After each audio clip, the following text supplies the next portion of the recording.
Hey there. Welcome to Motorcycles and Misfits, coming to you from the Recycle Garage in sunny Santa Cruz, California. Hey everyone, this is Liza, and I know I say it way too much, but it was another good day here in sunny Santa Cruz, getting stuff done. And I had people with me all day. It was a productive day. And then Emma showed up, and it just all shit started flying. Oh, that's not very nice, No, Liza. That's what I told him to expect. Oh, just wait. When Emma gets here, it'll Is that what I had on the bottom it'll of get my shoe? lively. That's why I had that on the bottom of my shoe, because it was flying everywhere. Exactly. So let's get to who is here with us today. Of course, running the board, it's Stumpy John. Ho, ho, ho. That's all I got. Ho, ho, ho. Okay. And of course, chewing on her candy. Oh, I forgot to mention, Yes. there was an email. The people have spoken. Oh, complaining. Yes. Good. About candy noises, crunching. There was a message about Emma eating while on the podcast. Okay, I need to stop. You know what? It's going to work very well because I do actually need to lose a few pounds. So if I stop eating candy, not only will it improve the quality of the podcast, but I might be able to fit in my jeans. You know, I think it goes one of two ways. I think you either need to lean away from the mic while you're eating, or go all in and just go yum yum yum yum yum yum yum. Yeah, it's that background noise. No, and it's not entirely my fault because it's Jim. Because, Jim always brings in this succulent candy, which is usually quite exotic, and I can't help myself. I know. Well, anyway, here I am, and I'll be from this point forward, I'll be good. or just go all in. Yum yum yum yum yum. Yeah, I like that. Well, and of course, Jim isn't here, so we got a stunt misfit taking his seat. Yes. Yeah, it's joining us for the first time. It's Eric. Eric. How you doing? I'm doing great. And you were here all day, so we'll get your report on the recycle experience. Yes. But, of course, we can't forget everyone's favorite ginger. It's Bagel. Greetings once again from the very wet Pacific Northwest. We are soggy up here. Would you say it's even moist there? Oh, it's very moist. It's moist underfoot. Now, is it freezing Yes. cold or...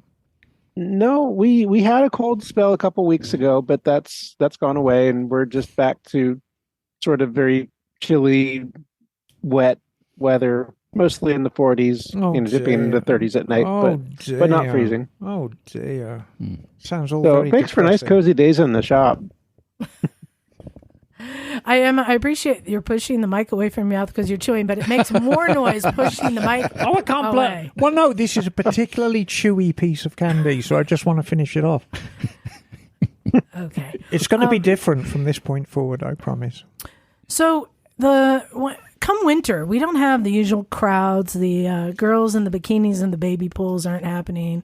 It becomes a little more productive, and I'm actually able to get some stuff done. I offered to wear my Speedo and jump in the pool, but you said no.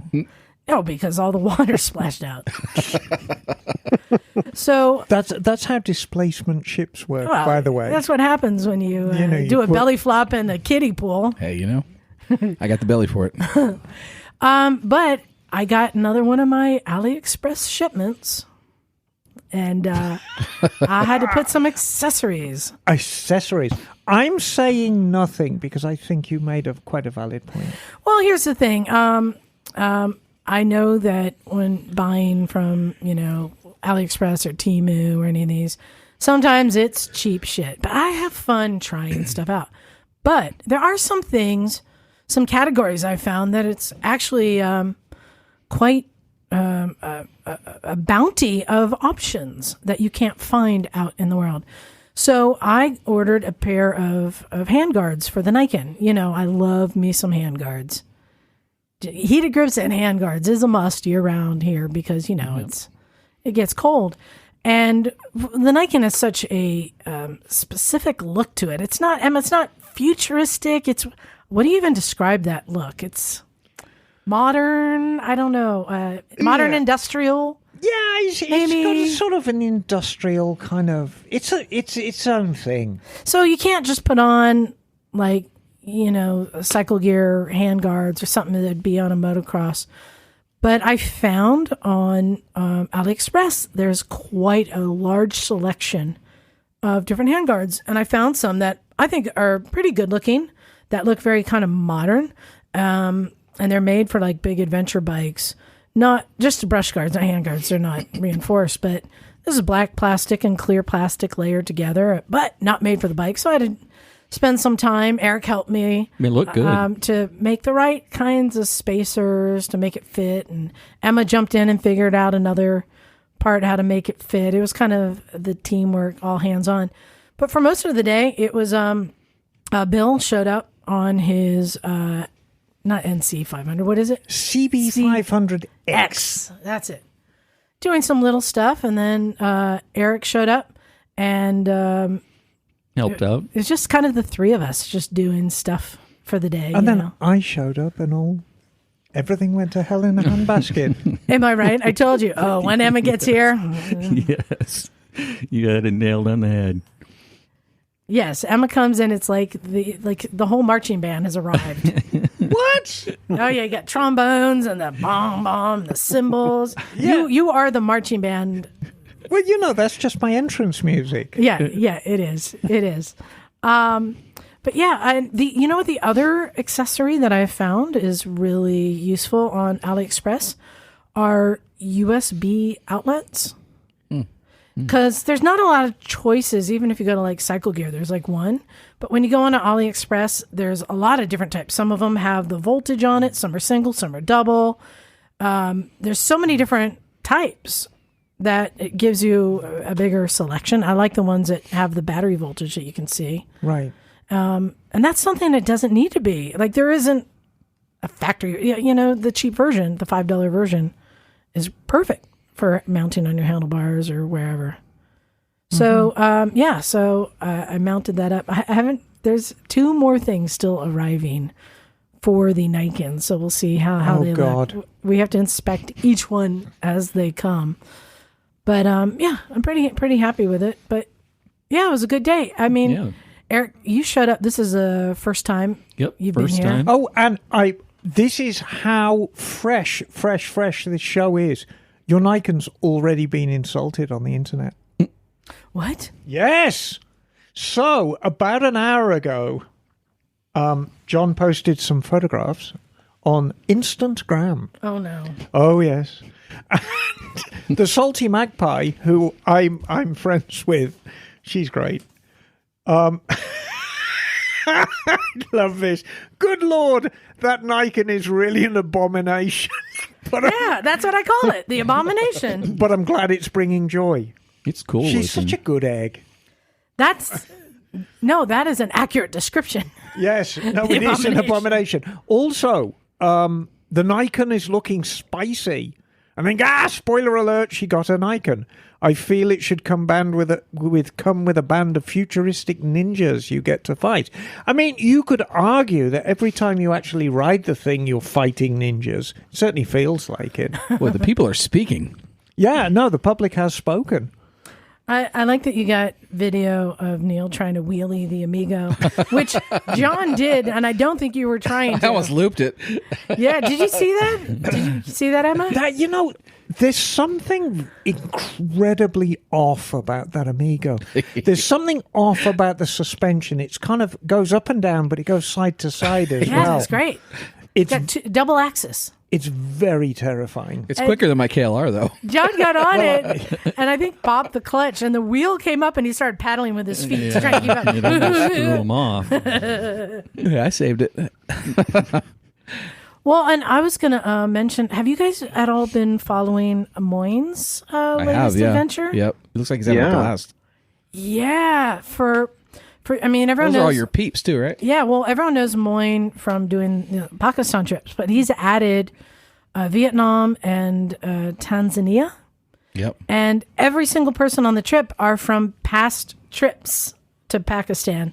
So there's a bunch of Chickistanners from different years and other people. Jim Eckerman, he's on the trip from here. Okay. And boy, I'm equal parts glad I didn't go, but also wishing I did. Does that sound like a good description, John? Yeah, absolutely. They had record rainfall, and a lot of those roads are those dirt roads, and some of them were just impassable, just mud bogs that all the bikes are having to stop and help each other through. Is this Vietnam or No, this Tanzania. is Tanzania. And I'm like, oh, so glad I missed that. Just thick mud, and they're all having to pull each other through. And then there were 2 different times the bridges were washed out and they had to do a river crossing. Oh, man. And people getting stuck in the river or falling over in the river. And one of the bikes even sucked it up into the cylinder, all the water. So they had to drag it out and then, side of the road, dismantle it and get it going again, as you do. And that's where I kind of get jealous. I love those kind of how are we going to fix this problem? You know what I mean? right? And I think they're just, I think they're riding CRF 250s. Yeah, I think they are. Yeah. Yeah, Honda CRF 250s. They've been breaking them, blowing out clutches, getting flats, and they've got guys traveling with them to fix them. They've really been putting them to their paces. But in a weird way, I'm really envious of a trip where things go wrong. Oh, yeah. Oh yeah, Because therein lies the adventure. Yeah. Oh no! There's the Oh adventure. no! Oh, yeah, thigh-high water. Oh no! Yeah. That's such a good time. That's my kind of adventure. I know your trips, Emma, are very nice, and you have nice pasta meals and cappuccinos and all the stuff. But this, where they're being chased by elephants and then getting, bogged in water, I'm like, Right. I like that. I mean, there's a trip for everyone, and I defend my trips. I think a wonderful time is had by everyone who goes on them. Oh, no need to defend. I think most people, normal people, like your trips. Right. Yeah, I'm acknowledging that. I just think it's funny that I see this where things are going wrong, people are having to deal with stuff, and I think Lily had said, or one of them said, I got separated from the group, I might be lost, but I know if I just whatever village I come into, I can just ask if I can stay there the night. I like that kind of mentality. Yeah, right? it's so much fun. I always like a challenge. Well, yeah. Oh, we're gonna get to your challenge later. Your challenge is one that I hope to be experiencing in the future. Oh, I hope so. Yeah, we'll get there. Yeah, we will get there. Emma, what have you been working on in your shop? Have you been feverishly catching up? I basically had a month off because I was so sick. Yeah. So I've been catching up on a lot of stuff, running around like a headless chicken. Nothing. The only things I've got of note is I've got a 56 Triumph that should be going back to the owner at Christmas, and that is a 100-point 500? No, 650. No. And that is a 100-point bike. Nice. I got to come down and see that. Oh yeah, you do. That's been a 2-year restoration. And then I've got a BSA Gold Star, which I already built the engine and transmission for it, but I need to actually put it in the frame and then rewire it. That won't be until the spring. Oh, here's the wild thing, what I've got arriving this week. Harley Boat Tail. Does anybody know what a Harley Boat Tail is? No. Hold on. I know what boat tail refers to, but It's the type of fender, right? So this isn't a car. no, this Okay. is a Harley. Not an Auburn. So in 69, 70, and 71, under the direct instruction of Willie G, Oh, yeah. Harley Davidson offered the boat tail option for both the Super Glide and, there it is, Yep. and the Sportster.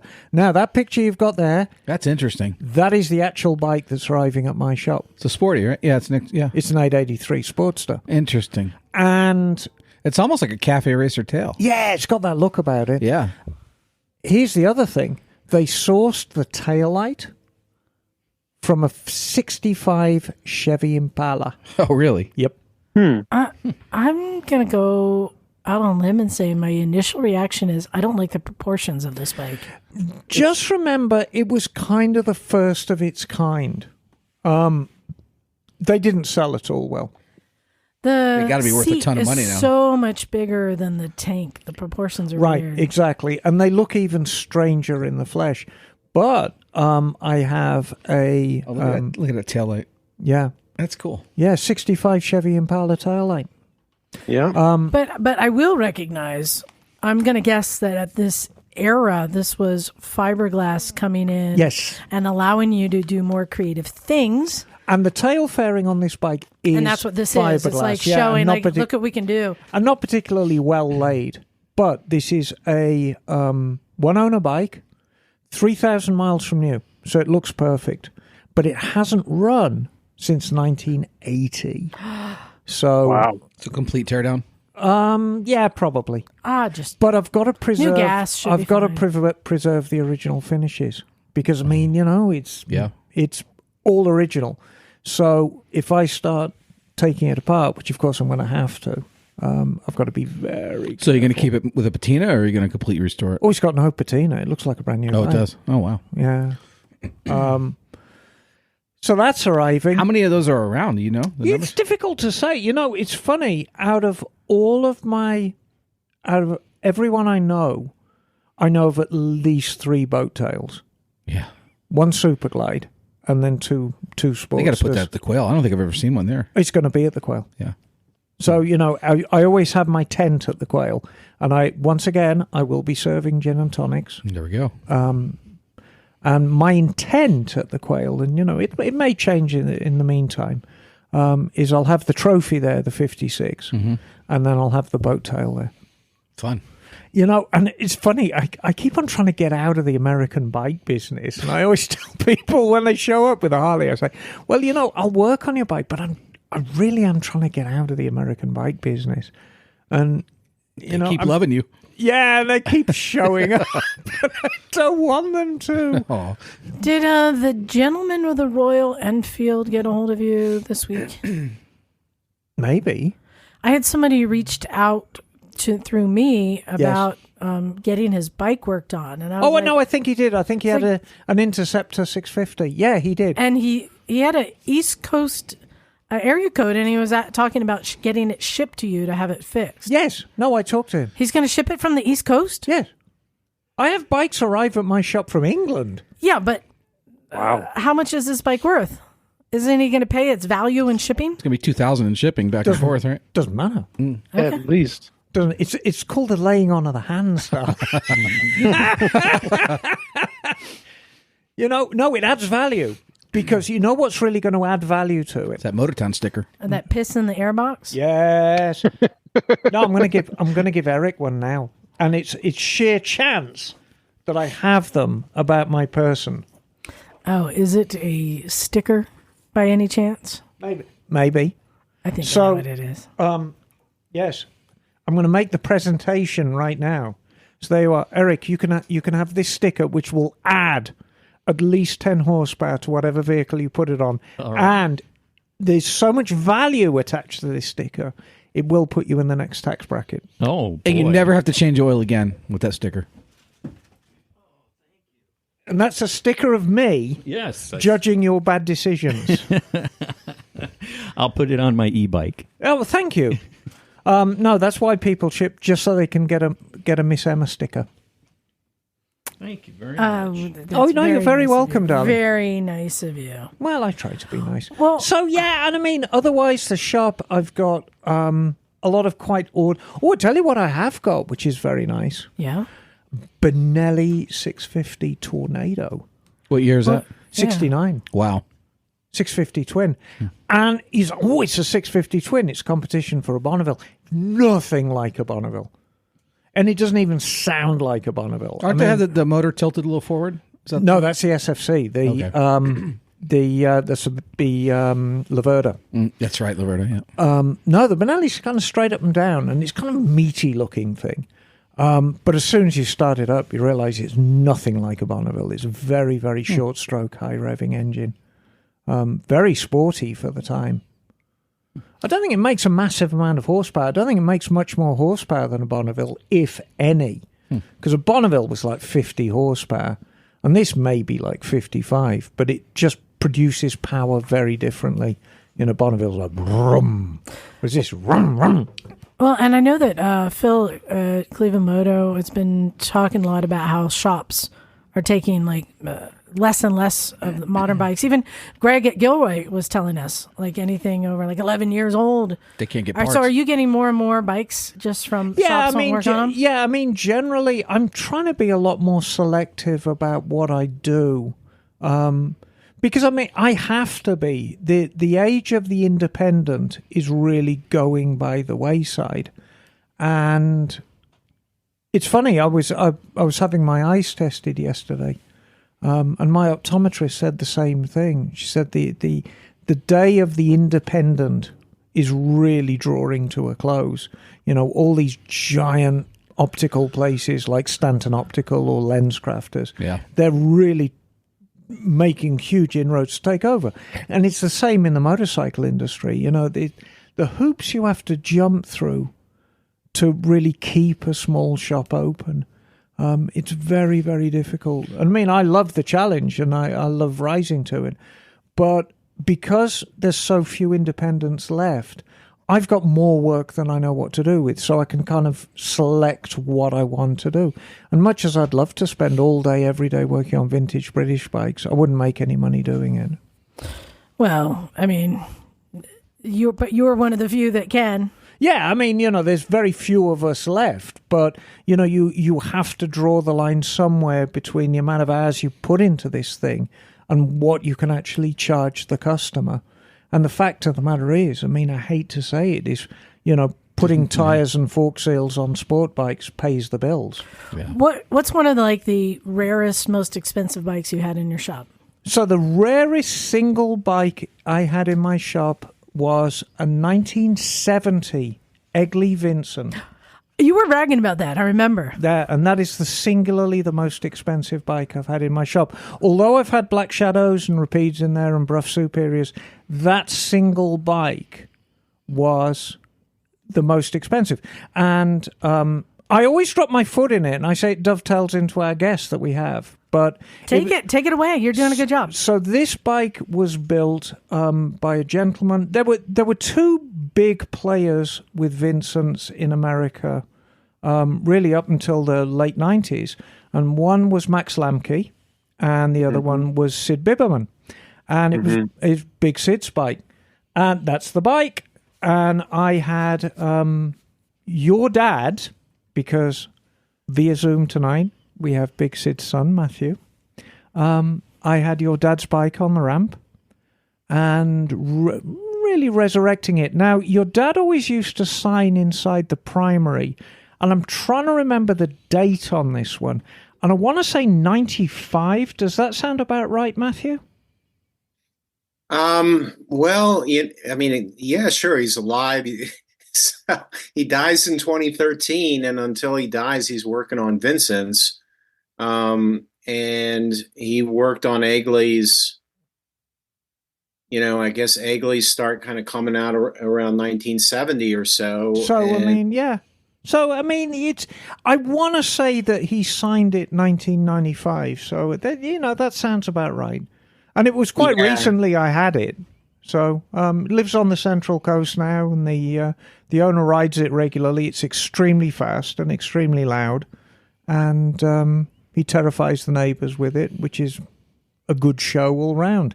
And that bike actually helped me make the transition into my shop, because it was right on the borderline of the time when I was working at home and just kind of dipping my foot into my shop. And I'm riding this thing around a suburban neighbourhood at midnight with no muffler on it whatsoever. And that's how you make some friends. And I'm like, yeah, this really isn't sustainable. I need to move full-time into my shop. And so really, as a legacy of your dad's old bike was, it really helped me to go full-time into my shop. And it's the best thing I've ever done. Well, that's a great story. And Sid would definitely smile at the way that you wrote it. He certainly loved the sound. He loved motorcycles, really all of them. Although of course he's most associated with the Vincent. But a Vincent on open pipes, is about the most beautiful thing he could imagine. And getting to enjoy that late at night while irritating your neighbors is the cherry on top. Yeah, exactly. And rattling windows. And I'm sure that the Magneto was sending people's televisions crazy as well. So, it was quite an interesting evening. But I realized immediately this is not something I can do regularly from this point forward. Well, Matthew, I wanted to jump in and say thank you for coming on our show tonight. Hey, I'm Liza. You can see me on camera. Next to me, you got Stumpy John. You got Emma on the couch, and then being quiet over on the other side, you got Eric, and then you see Bagel over there. There's a whole bunch of us, and we're going to have a lot of questions. But, you've got a history. I mean, your dad is motorcycle royalty, so I'm sure you've got a lot of stories from that. But I wanted to jump to today, to now. And I have a simple question for you. How many English degrees does it take to write a children's book? Well, English degrees get in the way of writing a children's book for sure. I don't disagree with that, actually. I ended up writing this children's book, Fixing Santa's Cycle, which I am... The status of the book right now is that I am hawking the last copies of what I call a demo run, given my love of music, which I know goes together for a lot of motorcyclists. Oh yes. And it's an illustrated children's book, kind of in the vein of something like the Polar Express, kind of starting with a conversation I had with my son when he was still in the believing Santa stage. And his name, your son's name? His name is Vincent. Oh, yes. nice. Of course it is. And so it was a moment where a package came. This was the Christmas of COVID. And we were rolling into it, and I was working on a Vincent Red Repeat downstairs, actually, where I'm talking to you from. And so Vincent said, "Oh, it's a package. Is it for me from Santa?" And I said, "Well, it's from Santa, but it's for me." And I was just kind of joshing with him, and it just fell into this idea that Santa was sending me some Vincent parts, because Santa had a Vincent, and because Vincent guys swap parts, that's what we do. And so that was sort of the kernel of, the package from Santa, but it's not for you, it's for me. And then he was like, Santa doesn't have a motorcycle. And I'm like, he has a sleigh, he has a train. You're telling me he doesn't have a motorcycle? I know Santa, and he's got a Vincent Red Repeat. Well, is that the bike you would have pictured on Santa on? Well, we can back up further, because we all know that Moses rode a Triumph, because you could hear his Triumph all over Egypt. It was Joshua, actually. So, was it Joshua? Joshua's Triumph was heard throughout the land. Yes. So now we can extrapolate that and say that Santa's Vincent was heard all over the North Pole neighborhood, probably at midnight on open pipes. Right. And I started to play around with this story just in my head and telling it to Vincent while we were goofing around. And then I was in a parking lot, tell you the truth. I was in a parking lot and I was looking at an apartment, and I was thinking about where my life was going. And I reached out to a guy that I knew really only because we both have Honda Hawk GTs, and I've known him as somebody through the Hawk list, because I've had my Honda Hawk since 1994. And this is Douglas Thompson, who sells his work under Tempest Deficit and does motorcycle themed stuff. And I I wrote to him on Instagram and said, I've got an idea for a children's book, and I think you would be perfect to illustrate it. And he said, I've been playing around with an idea like Frog and Toad with motorcycles. What you got? And I sent him the story at that point, which was, like I said, rolling into Christmas 2020.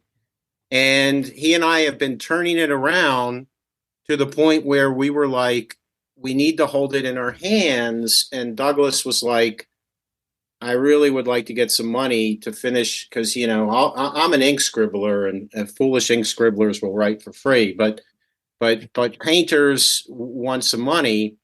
So we need to hold it in our hands because being motorcycle guys, a PDF file ain't a book. And I really feel that one of the last stands for books is going to be children's illustrated books. Oh, because interesting. you got to read a book to your kid and, hold out. I mean, you guys know what I'm talking about. You got to hold the book and show the pictures. And so we made this nice 48-page Ooh, there it book. is. Yeah, there it is. And my friend Tim O'Keefe, who I've known since the mid 1990s, who designed Vincent's with Big Sid, which came out in 1998, he did the book design on it because until then I had just been scissoring and taping together my words with Douglas's drawings. And he did, so it's all interior sketches that are black and white, except for we did one interior. Let's see if I can. There. Of course, Santa has elves, and the elves are mods. So they have their mod party going on, and later we go to a rocker party. And part of the twist, and so yeah, and I wouldn't. I mean, it truly was something of a kind of strange Christmas miracle, really, when I sent that message to Douglas, and Douglas wanted to do it, and we just spit on in a handshake, and off to the races we've gone to where we've gotten it this far, and the reception so far has been really good. And what's fun about there's so many things that are fun about the story, but the reality is that it's. I mean, I think my words are pretty good, but Douglas's drawings make the book, and I had to get it at least to the point where we could see it, as we intend it, which is a physical book. So that's what I'm hawking. That's what I'm talking about today. Although I'm happy to talk whatever you guys talk about. Well, I have a question. What is the animal on Santa's head? Yeah, this is your. Yeah. That's It cute. looks kind of raccoonish to me. Wait, you don't know? Could be a badger. There's a fox on the back of him. I know. Yeah. There's a I mean, bunny. Douglas- Badger. This was, yeah. There's a whole. This is my favorite picture in it of all. Is this was what was so great, and I should say that Douglas and I have never been in the same room together, Oh, and that's interesting. other than I felt that it was when I brought Tim O'Keefe in to do the actual book design off of just our scissors and paste. I had a phone call or a Zoom like we're doing now with Douglas to make sure that he was comfortable with taking our twosome into the threesome to get the book done. Other than that, he and I have only emailed each other, and just turned it around and turned it around and turned it around. So he did this image where all of a sudden they're animals, and I hadn't thought about animals at all. But then we get to, and I just called this the unrut. Because Santa he ends up with his bike in a rut, and you see here, you got the little rabbit cranking it, and and I just knew it was some kind of gizmo, but I had no idea what. And Douglas just came up with that out of his imagination, and so the book's animals just began to populate through the pages, as he, also with my son's encouragement, and so they're a wonderful element in the book that is part of the magic of the book that has I got to tell you, organically Matthew, developed. I got to tell you, you are not the first guest to come on and hawk a children's book. I mean, Yeah, we love it. primarily, you know, we're a motorcycle podcast and we're quite well known in the motorcycle community. But, you know, we've always encouraged in the past projects that really promote motorcycling to a larger audience. And children are great because they grow up into being motorcyclists. And it's got to be about 3 or 4 years ago now, we had a lovely couple come on who were probably at a similar stage with their book as you. They'd got it to prototype stage, and they'd just done a Kickstarter and gotten some money. And the book was called Mimi and Moto Ride the Alphabet.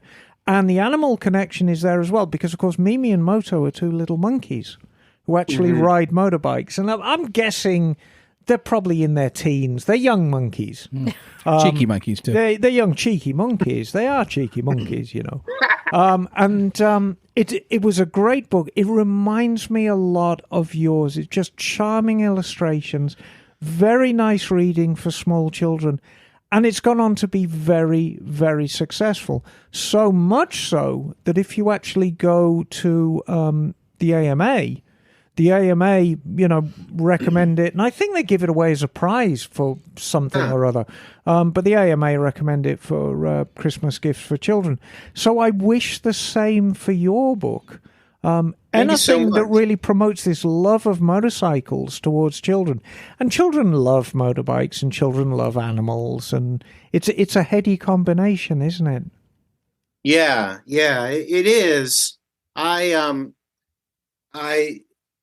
Yeah, thank you so much. The part of the twist with this particular book is that, as I have on the little blurb on the back, I write, when Santa needs help fixing his Vincent, two young mechanics come to his rescue in this charming holiday tale. And I got the word charming from Melissa Holbrook Pearson, who wrote The Perfect Vehicle, What It Is About Motorcycles.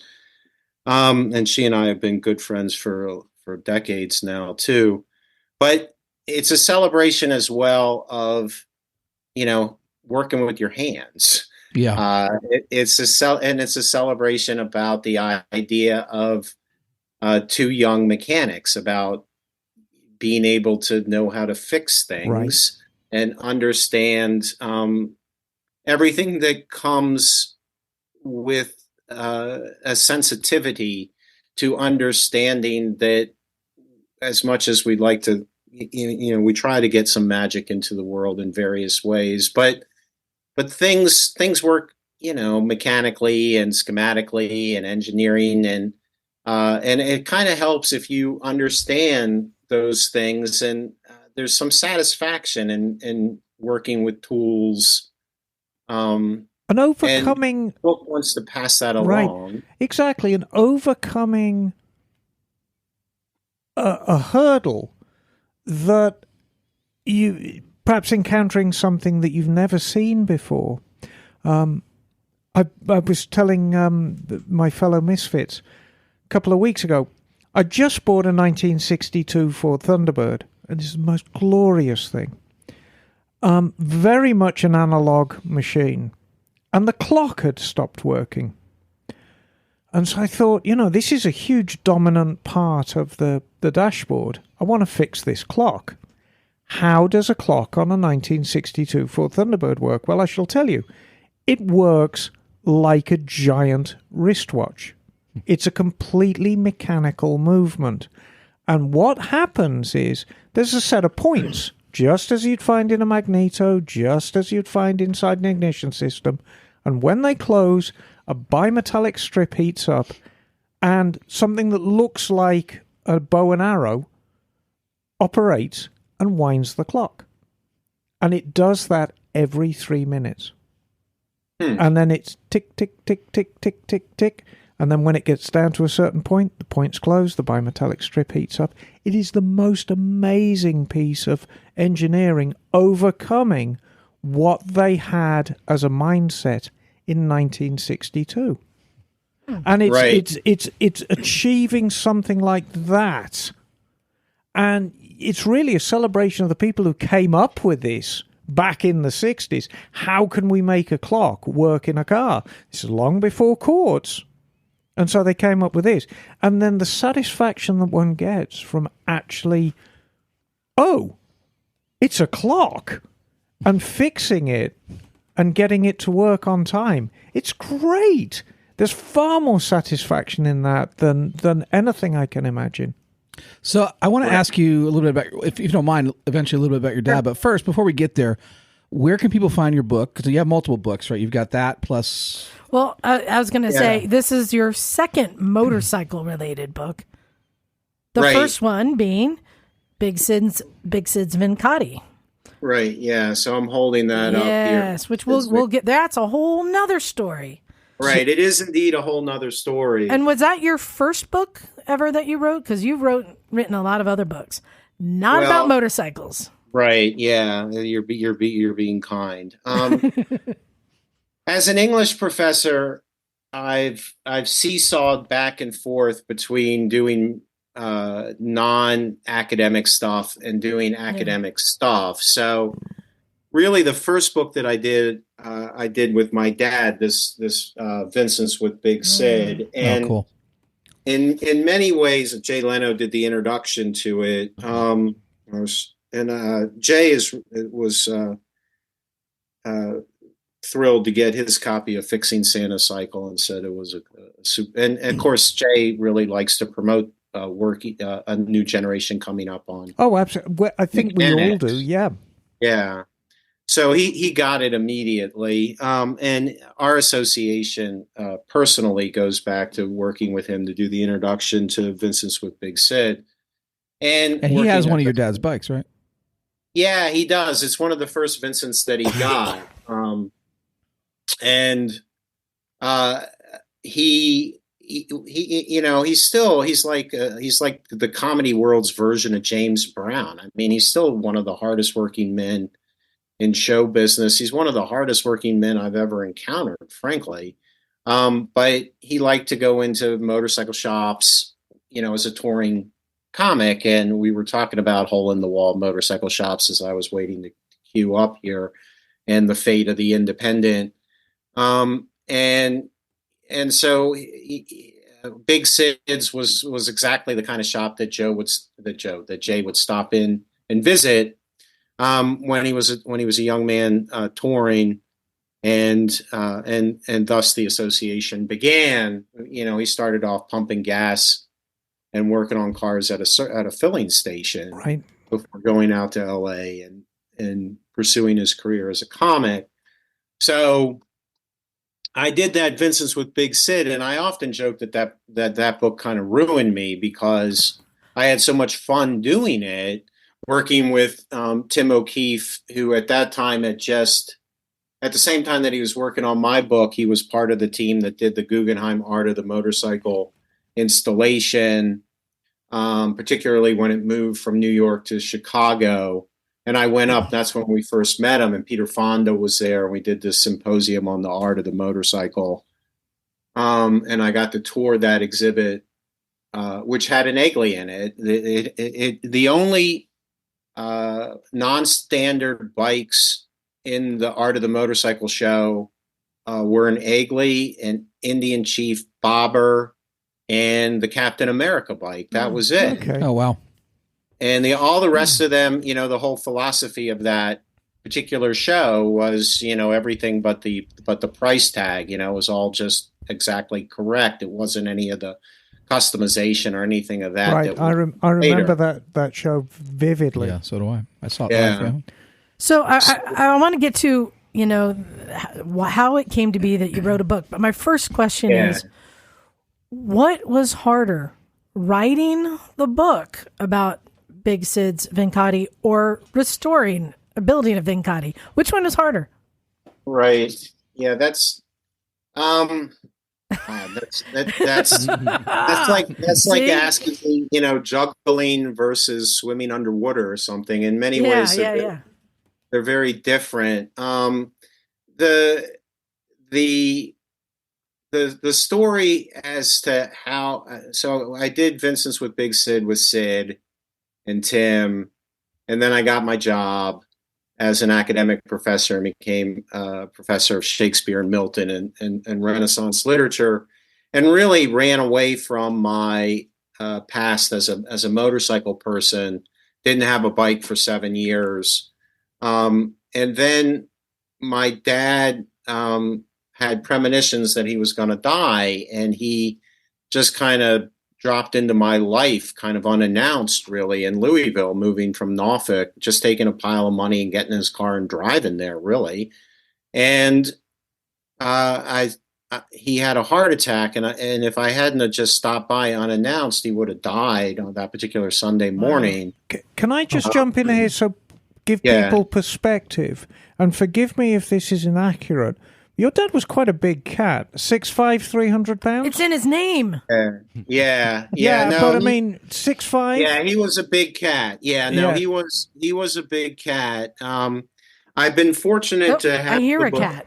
Yeah, speaking of cats, I've been fortunate to have the book now translated into first into Spanish and now into Italian. Right.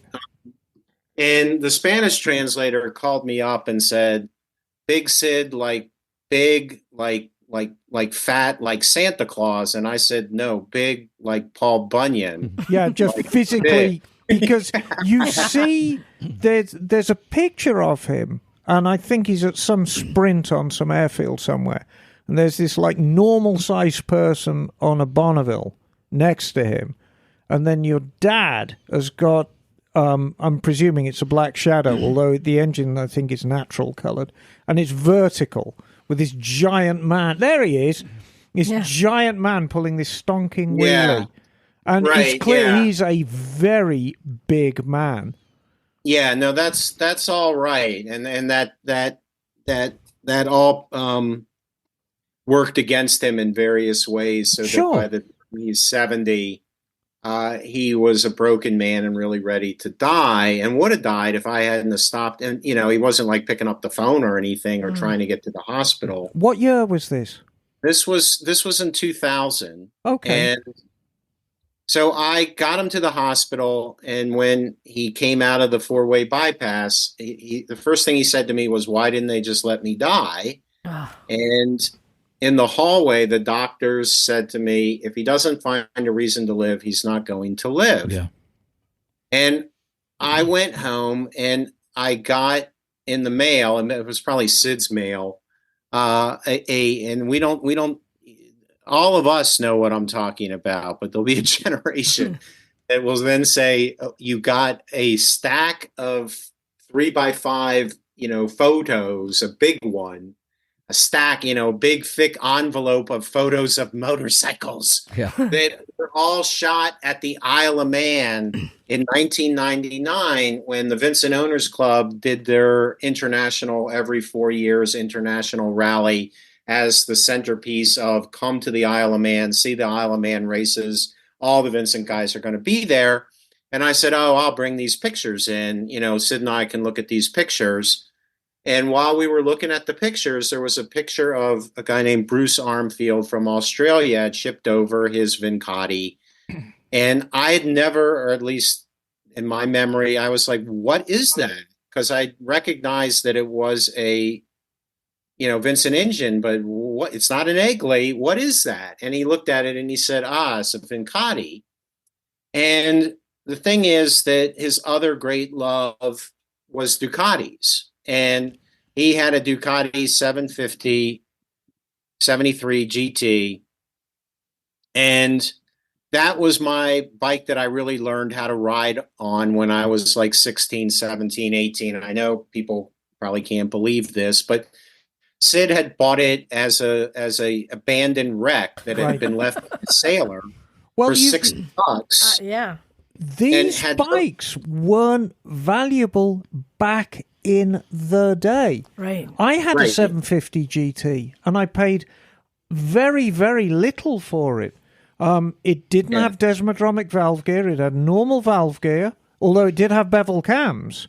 But it was Ducati's first proper bike. Now, everybody who Right. rides Ducati singles is going to go, oh, that's a rotten thing to say. But up until the 750 GT, Ducati just made singles. Yeah. And Right. we're not going to talk about the Apollo, but we're just going to talk about things that you could actually So buy. what was the power profile like between the Vincent motor and the Ducati motor that came with? Oh, Vincent's got far more power. Yeah. Yeah, But well, it develops it in a different way. Ducati's a Right. lovely, lazy engine, very lazy engine. Big 90-degree V-twin. Right. So I said to him, so I immediately, these were the two bikes of our youth. I mean, this is when we went out and we went riding, and a ride wasn't a ride for Sid until you at least had gone 100 miles before you turned around. So we often did 200-300 mile rides just on a Sunday afternoon. And I'm not suggesting that's a lot of miles, but for us, it was a good ride. And so this was like the ultimate peanut butter and jelly comfort food vision I'd ever seen before. And I said, well, if you live, we're going to build it. And he said, and he had this way of talking when, you had just said something truly stupid. He said, you must be crazy. And I said, he's like, you don't even know how to hold a wrench. I mean, this was always the thing that had driven us apart, was that I wasn't born with the gift that he had of being a truly natural wrench. Sid was a truly natural wrench. And I'm not somebody, I have to think about which way to turn the wrench, particularly if like you got to hold the wrench on the other side of the bike, and you got two wrenches going, like that stuff is hard for me. I've got to think about it like a chess match. Sid never had to think like that, and so I went home and I started calling around, and that night or the next night, I found a guy who found a guy who, as long as he remained anonymous so that the Ducatiistas couldn't find him and kidnap him, was willing to part with an entire rolling chassis and just keep the engine because he wanted to get an aftermarket. He had his own wet dream of a particular Ducati special he was going to do, and he just wanted the motor. And so I came to the hospital the next day, and I said, I found the rolling chassis and I bought it and it's going to be coming.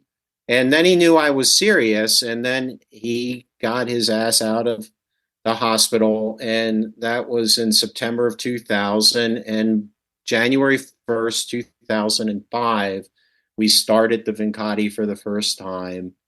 And so it was so I guess in terms of pure years it took to work on, of course, at that point, he moved in with me, and I went to school and taught, and then came home and worked on bikes out in the garage, in order, not just for fun, but in order to make ends meet.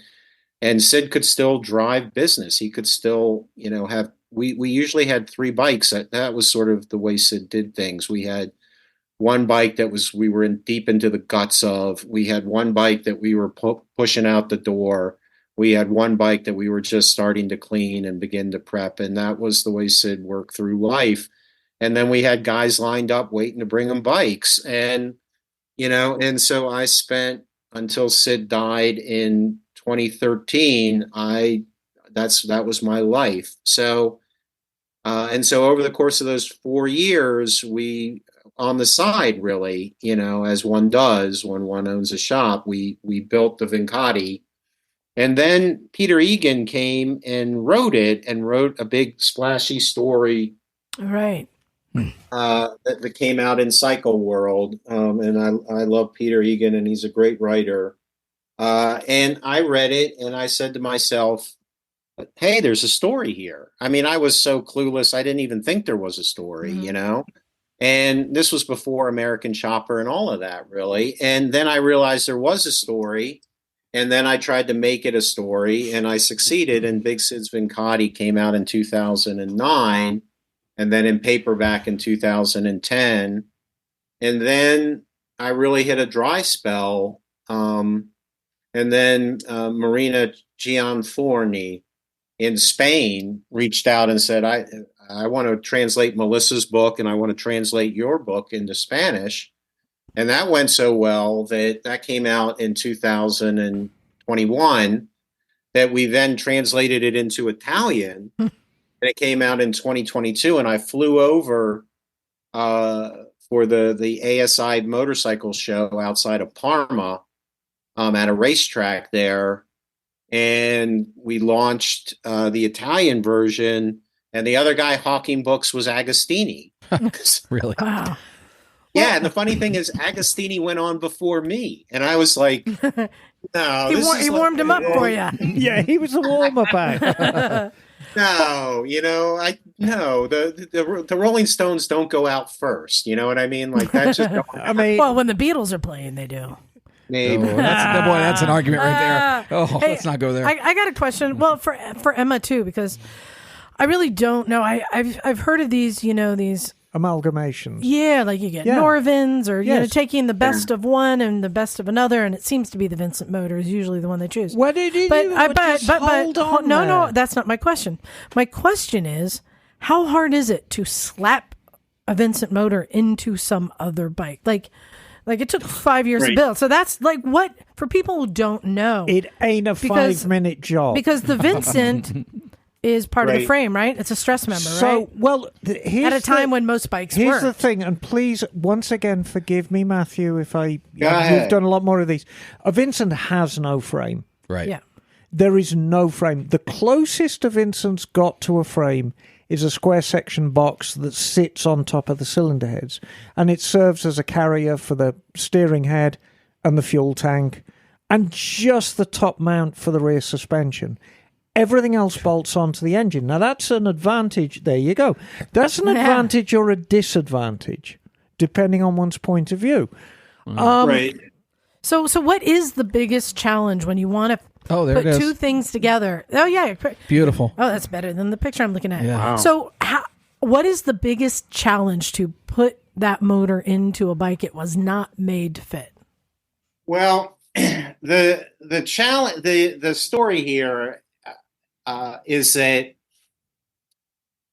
in Australia, because the Australians will send out a battalion to come beat me senseless if I don't approach the practice. They did this, not Sid and I. We were late comers to the party, and Americans think that we're crazy, but Australians are like, hold my beer on that. And right, so the brain trust that produced the Vincent is, of course, Philip Vincent and Chief Engineer Phil Irving, and Irving is Australian. Yes, and, he is. Yeah, and so after Irving got let go from the Vincent factory when they were started their tailspin, he went back to Australia, and so the story is that when he saw his first Vincati, he said, if Vincent had survived into the 70s, that's what our bikes would have looked like. Mm. And and that's when I began to realize, like, there's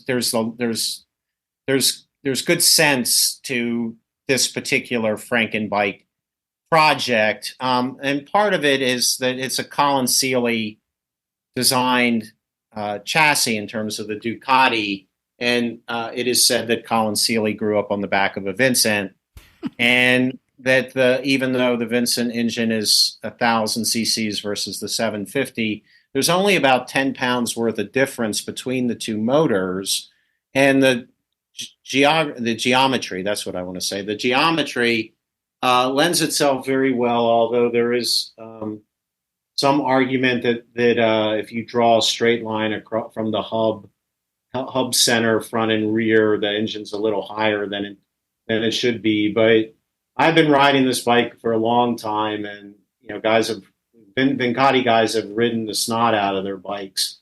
And the story is that in Australia, the first early load of Ducati 750s that came in had Duff motors, and the cranks blew up, and they were looking at these chassis. And you're right that because Vincent motors, in terms of performance, were unmatched until the Z1, and so that in the early 70s, 73, when the Ducati comes out, it still made sense from a kind of just purely speed, high tech point of view in 1973 to mate this because it was taking the most powerful motor of the time to what was one of the great road holding and already established itself as a really good road going chassis with modern suspension and modern brakes, and the rest of it. So the early Vincati efforts in Australia are often kind of crude. And done sort of in a open up some beer and throw some shrimp on the Barbie. We're going to do this thing. So the first thing that you do is you cut the front down tubes here that come down and grab the Ducati motor up here, and then you cannibalize those two front down tubes to create cross tubes that you weld in place here and here. So underneath the tank, yeah.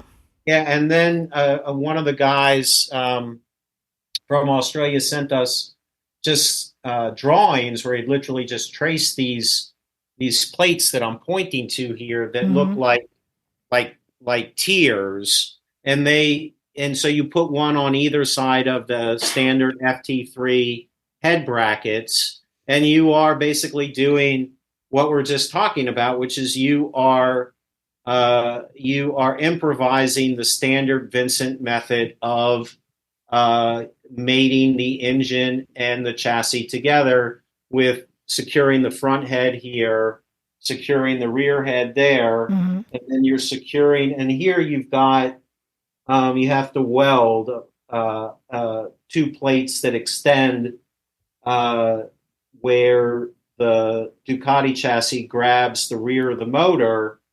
And so it's 4 plates. You're making it sound easy. Like I said, the Australians are like 4 years. Yeah. We could have come over there. You bought me some pizza and beer, mate, and fired up. We would have done it because it's 2 plates at the rear of the motor and 4 up top, and you're really kind of off to the races at that point. But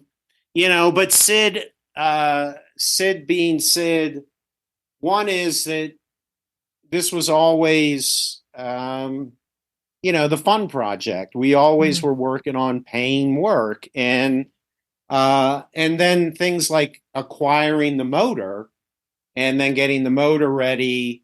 And, so there was all this other stuff, but the basic question that you asked is, surprisingly, it's not that hard to do if you're willing to do violence to a Ducati GT chassis from which there is no going back. Right. So, and I wrote the chapter that I wrote about that was called the Land of the Righteous, because for some reason Sid had this phrasing that he said he got from one of his long-term mechanics, that a righteous chopper, back in the day anyway, a chopper was righteous if it wasn't a fake chopper, meaning that you could somehow retro and go back to a standard, geometry of it. So on that particular day when we cut those legs off, he announced that we had entered the land of the righteous. Well, I have another question for you, and John, maybe you can relate to this, because I think you also grew up with a dad who you maybe could never be compared to in his prowess on motorcycles. But you mentioned that you had kind of had a falling out. You couldn't hold a wrench, compared to him. How was it? How did you get through those years of building this bike? Right. Without just going into wanting to hide in a hole. Right. No, that's a very good question. And how much therapy have you gotten since then? Because I'm working on that. Right. Yeah. No, therapy is there. I'm a believer in therapy and encourage, we should live in a system that is generous with therapy for everybody. 100%. Generally speaking, we need it. But yeah, that obviously is something that is one of the things I talk about in therapy for sure. But The reality is that it was, the thing is that I was never born with his gift. And I had other gifts. It took me a while to realize that. And that's a very, very valid point, Matthew. And that's what I say to a lot of people, because they say, "Oh, I wish I could work on bikes like you can, Emma." So you can do things that I only dream about. My brother is a very gifted musician, and I am just so in awe and so jealous that he can sit down at his drum kit or his guitar and just make these beautiful sounds. And I can never do that. Right, that's true. We all bring something to the table. Yeah, I appreciate that. I really do. That's a nice thing to say. I didn't realize that until, I have a chapter in Big Sid's Vincati called "The Professor and the Mechanic," where and it is true. Now we live in this world of, God knows what's true anymore. But Big Sid's Vincati has been out for like 14 years, and people will pull me aside. The most argument we'll get is over the minor details. It's all true, and at this point, and I sure as hell tried to make it true, that we got into one of these fights, which we routinely got into in the garage. I don't know anything about that. which usually started with him begging me not to do something because I would screw it up, and then I would, I screwed it up, and then he was just the kind of, he had many strengths as a father, but one of the weaknesses was that he would, ride me about the fact that I told you not to do that, and I'd be like, "Shut up! We're just going to have to order it and eat the part," that kind of moment where that thing has happened, and we were at each other's throats, and I said to him, because I'm trying to blame it on him, right? And you didn't explain it to me right, and and then I said to him, "Well, you may be a very good mechanic, but you're a lousy teacher." And he said to me, "How can you say that? Guys call me up from all over the world. Often, I know as a kid, I would the door, back in the day when we didn't Google in advance and whatever, cell phone, I'm coming, and just be a ding dong, and I'd open it up and there'd be some guy from Germany going like, 'The Vincent man here?' And yeah, Dad, there's some guy from Germany wants to talk Vincent's, and I can explain to them what to do, and they all figure it out. They call me from all over the world. I teach guys all over the world how to work on their bikes. You call me a bad teacher." And I said, "Well, maybe for guys like that, but not for," and he said, "You mean a guy like you?" And then he said, "Well, you may be a good teacher, but you're a lousy mechanic." Oh, jeez. And I said to him, "I am. And don't I know it?" And we buried, you know what I mean? Like, I had matured to the point where I could say that. And it was a turning point. And then later, I remember watching a video about a GP season where it comes down to Max Biaggi versus Valentino Rossi. And I forget what that particular season is called, but I'm watching it there with a bunch of guys here. The Tornado, the Doctor, and the Kentucky Kid? Something like that. Yeah. And you spend a moment with the Dr.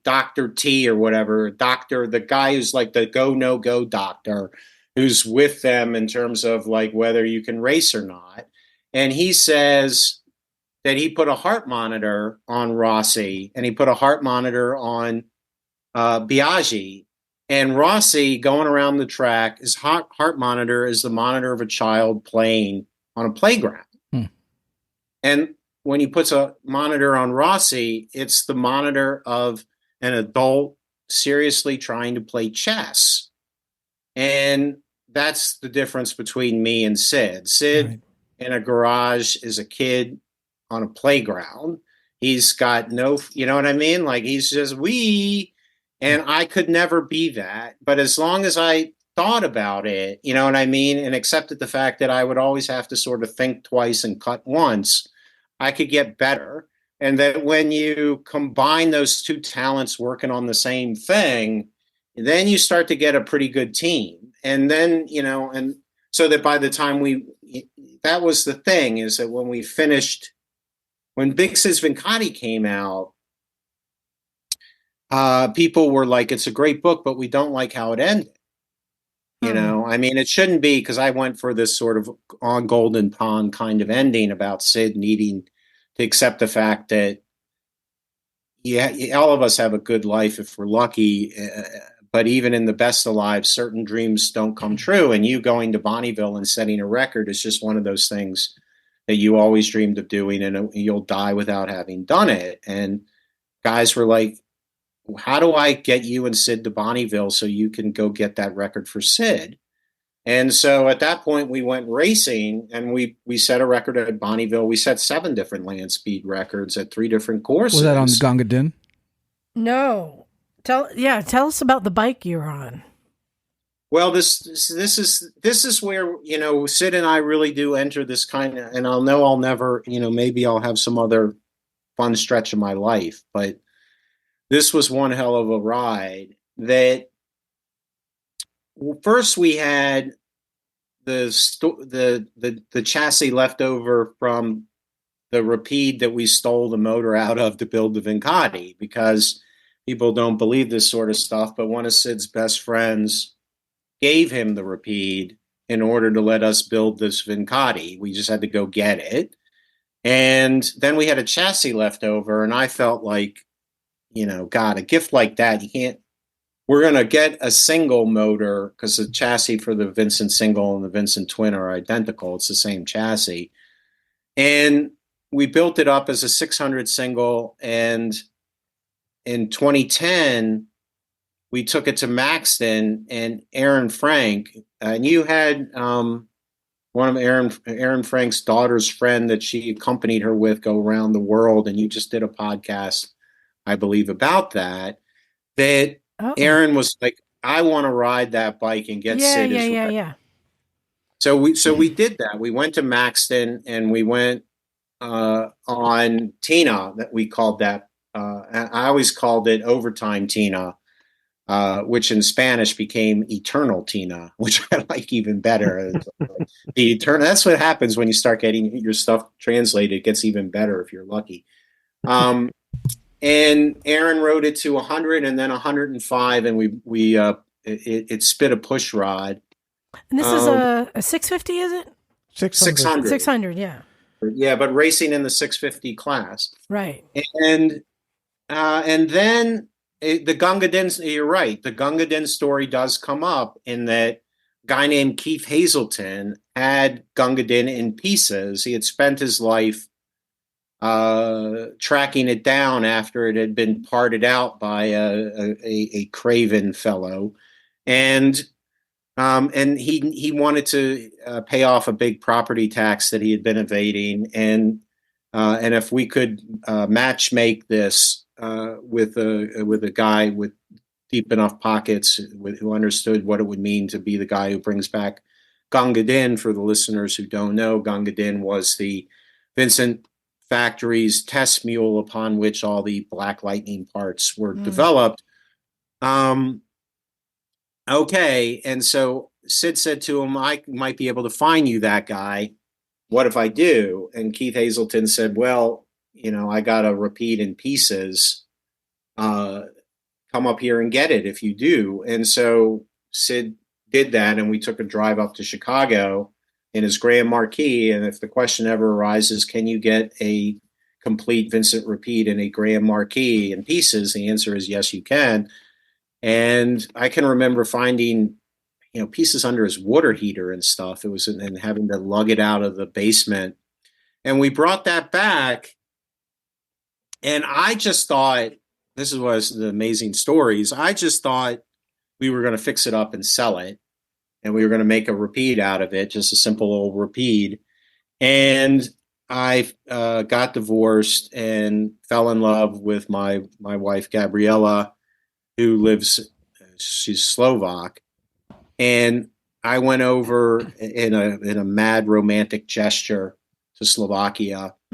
And as her a Shakespeare favorite- professor. Yeah, I was going to say that's very When you're dealing- Shakespearean. I mean, when you've done what I've done at that point, why stop there? And her favorite movie is The World's Fastest Indian. And so I said to her after a wild romantic night, you come to America and we will go to Bonneville and race Vincent's. And then I came back from that trip and said to Everybody Sid, uses that line. I can't believe it worked for you. it worked. And that's why we have Vincent, my son. He's like, what are you going to call him? I'm like, Of course. Well, and this story leads into you answered a question that Eric, I'll ask you. What is the most assured way to get a land speed record at Bonneville that you can think of? You're not sure? No. I'll tell you the answer because he made it. He made it obvious to me. Go really fast. Be the first in that class. Yeah.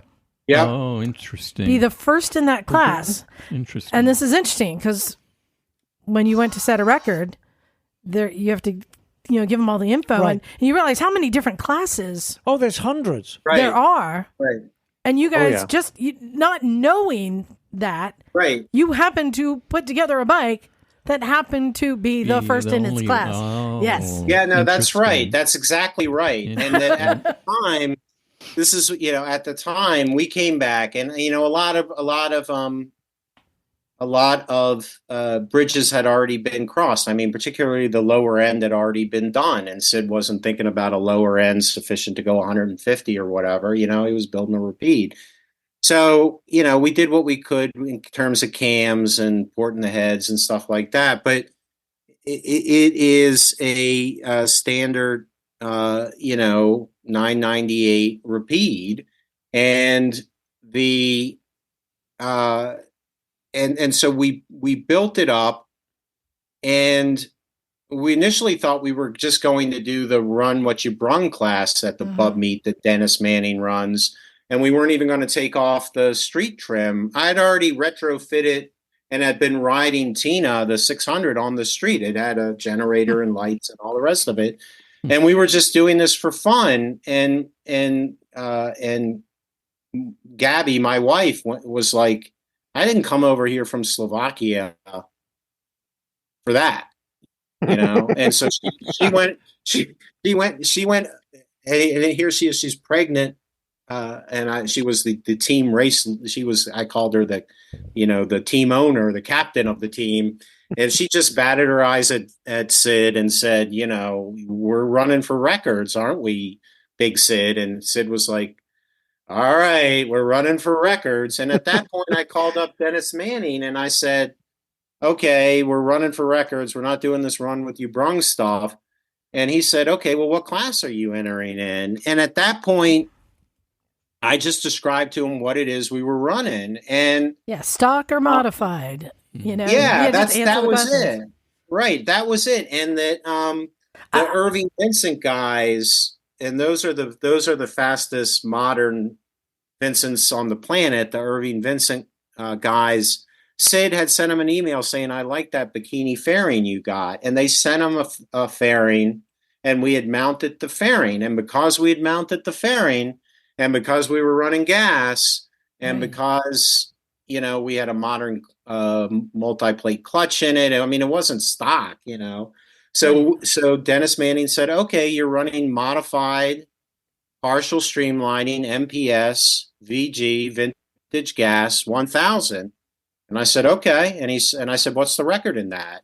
And he said, "There is no record in that." Wow. That's the one thing anyone would want to hear. There is no record. And okay, so all right, we showed up there, and the other thing that we did that was really crazy, you can tell how insane. I mean, already you're getting a sense of, this guy's not a mild-mannered English professor. that we brought the single as well. And to my knowledge, I mean, first of all, if you want to, 101 on how to go to Bonneville and get a record is bring one bike. I mean, anybody with any intelligence would. And then if you're going to bring two, bring the same bike. Okay, bring two times, but to bring a single and a twin, the only Vincent team that did that was Joe Simpson and Marty Dickerson, both of whom are, Marty Dickerson is one of the true legends, and he had a great flash, and Joe Simpson had a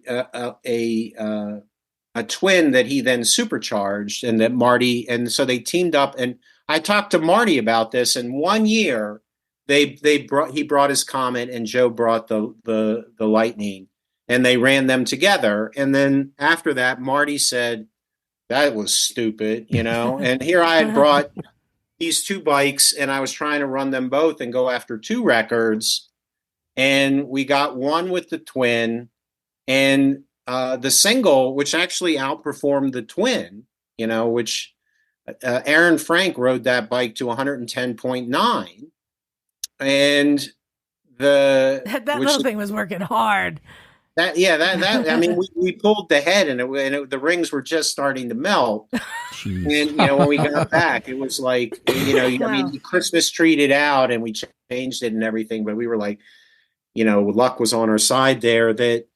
And when we got there, the record was like 97 or something, and we were like, oh, sweet, we'll knock that out of the park. But then a BSA 650 twin showed up.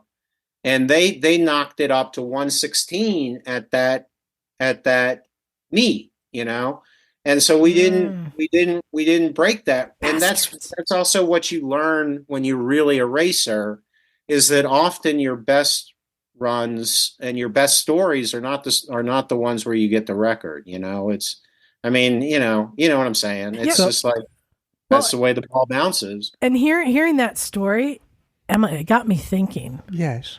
What class do you think the Niken falls into? Oh, gosh. Transformers. The abomination Or class. maybe there is no class yet. Maybe I could be the first. Yeah. That's a thought. Niken class. I know. I need to look into this. Because when I heard Matthew's story, I'm like, well, find an open class. So Matthew and me have both got something in common, because we've both ridden on the Salt. And it is very, very different to riding on anything, because you move around a lot. Yeah. Right. There's no stability. It's like being on sand almost, right? It's almost like being on water. It's Really? very different to sand. The Niken Actually might do well, huh? Yeah, I think the Niken would do well. You found your calling for the Niken now. I'm telling you. Land speed record There you go. I need to look into it. for an abomination. With your Evil Knievel suit. My advice: go to the dark side if you're going to do that. Yeah, that's a good idea. But I mean, the question I've got for you, Matthew, because I mean we are winding this up now. I mean, unfortunately, we're very constrained with time. I know you had a challenging relationship with your dad. Yeah. You are currently the guardian of his legacy. Yeah. And his legacy rests entirely with you. I feel. And how do you feel about that? Well, that's a great question. And I know it's a very loaded question, and I'm sorry, I don't mean to put you on the spot, but you share. I had no relationship with my father at all, none whatsoever, and so I'm really not qualified to make any comment about people's relationship with their dads or their moms. I mean, perhaps you might be better at asking the question, John. Yeah, it's funny. I was literally formulating the same question. My father was a lot like yours. He was larger than life and motorcycles and racing and all that stuff. So, I very much lived in the shadow and took a very different path than he did. Very similar to you. But motorcycles was the thing that always kept us together. It was the one thing that we had in common. And now, John, you just got your dad's motorcycle now that he's did. gone. And he passed this year also. So I really resonate a lot with your story. Well, now I've got his bike. Sid's been gone now for 11 years. Yeah. And we're still talking about him. largely through his work with Vincent, and here you are. So back to my question. I mean, is holding court for your dad? Is it a privilege? Is it a curse? Or a burden? Is it, how does it sit with you? I mean, you're clearly an incredibly intelligent man. And, Thank you. It is, given talking to you guys now, as I'm 57, and have the perspective that we're talking about, right now, I have come into feeling very comfortable, just the way you put it, actually. That is, being the person that is the caretaker for the legacy of Sid, in the sense that, as Leno, I dodged Leno's calls for days, actually. He's just like I said, he's a very sweet guy when Sid died. And I just wasn't ready to talk to him. And then I eventually answered the call, and he wanted to pay his respects. And he said to me, if the story ends the way that it should end, if you're lucky, you end up an orphan, because, you don't want it to be the other way around. You don't want to be, right. You don't want to have to bury your child. Right. Right. That's the worst thing in the world. And that's, people don't think Leno is a wise guy, but that's something that stayed with me, that it played out in a nice way for Sid. I saw Sid experience happiness, and do so gracefully. And now that Sid's gone, I have, at my age, a certain degree of comfort from knowing that Sid lives within me. I often talk to him, and just little things. It isn't just the voice in the head. It's knowing that I can remember a friend of mine, Logan Robeson, and we were working on Vincent, on putting in the rocker, and the rocker arms. Oh yeah, that's a fun job, isn't it? Yeah, and he drove the pin in, and he brought it out to me, and of course it was upside down, and I just knew I didn't even think about things like that, the proper orientation, because all of that stuff is just muscle memory in me. That's Sid in me, that just, I know how to hold that at this point, because I put it in upside down when I was younger. You know what I mean? And so Sid lives on within me, and I'm quite happy to have figured out how to accommodate that at my age in a peaceful way. And I think that's a nice conclusion to the story. We are the product of our parents, and that can be both a blessing and a curse. But we're our own people, and I think without trying to sound too philosophical, a lot of people try to be their parents, and you can't, because your parents are your parents, and you are you, and and the natural order of things is to become a guardian of your parents' legacy. That is the natural order of things. Funnily enough, I have a collection of friends who have buried their children, and it's a very, very exclusive club, thankfully. And it's a club that you do not want to be in. Right. So, Matthew, I really want to thank you for this. Because I just gone through my dad's situation, I really appreciate the way that you were able to mend those fences. In some ways, I wish I still had that opportunity that you did. But thank you for telling the story, because I think your story works on certain levels. It works on a bike builder's level. It works on a father-son relationship. And that's really important for our community, because I think all of us are struggling from a lot of those broken relationships. But before we let you go, can you just tell us again your website, where they can get your books, and all your sort of data, because I'm sure people are going to want to connect with you. Okay, shameless promotion for Matthew Biberman. 3, Great. 2, 1, go. Okay. First of all, if you don't want to shamelessly go through me, you can go through Aerostitch to get Really? fixing Santa's cycle. That's great. They took 10 of them off my hands. I have a genuinely, I have a very limited stock, less than 10 copies of this 100 numbered and signed by both me and Douglas Thompson for $35 plus postage. And if you go to MatthewBiberman.com, and then you can reach me directly, and I'll be happy to autograph it. And if you pay for postage, we're talking on December 10th, you could get it in time for this Christmas and enjoy it. I do have copies as well. You can get it on Amazon and Bieberman's elsewhere. like Justin Bieber with man on the end. No, Bieber's B-I-E. Oh, Biberman. Yeah, MatthewBiberman.com. I also am selling. We didn't talk about Larry Klein. Well, we're here to talk about you, darling.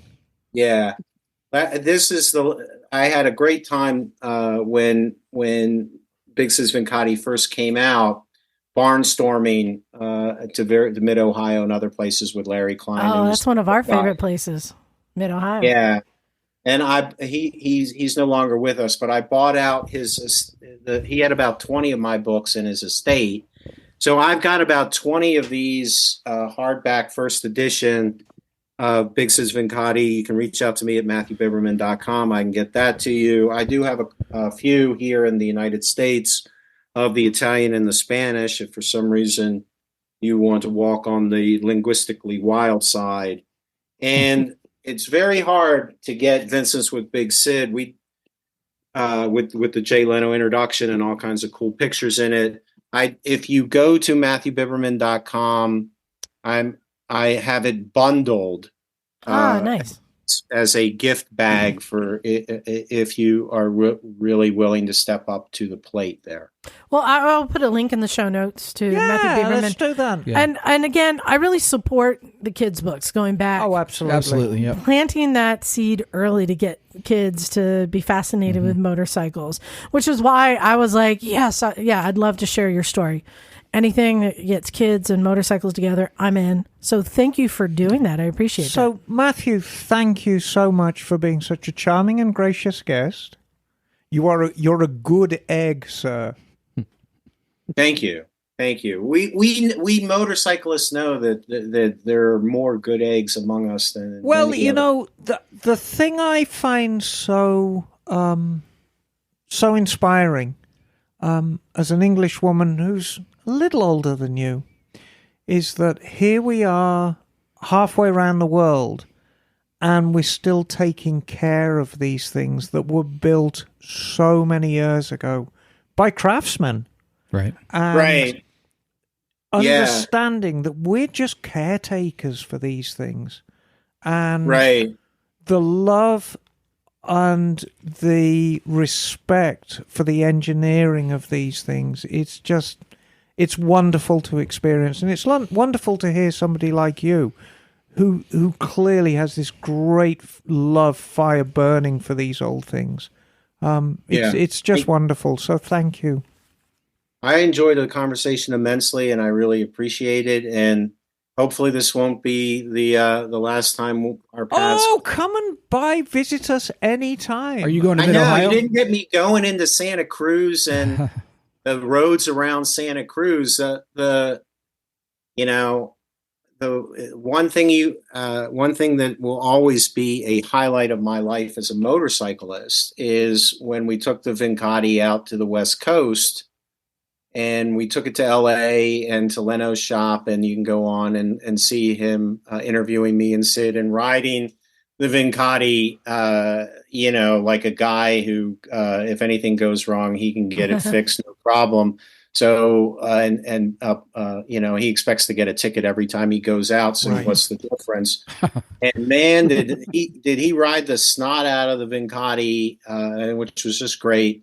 And then we took it up to Pebble Beach, and I got to Quail, right? Yeah.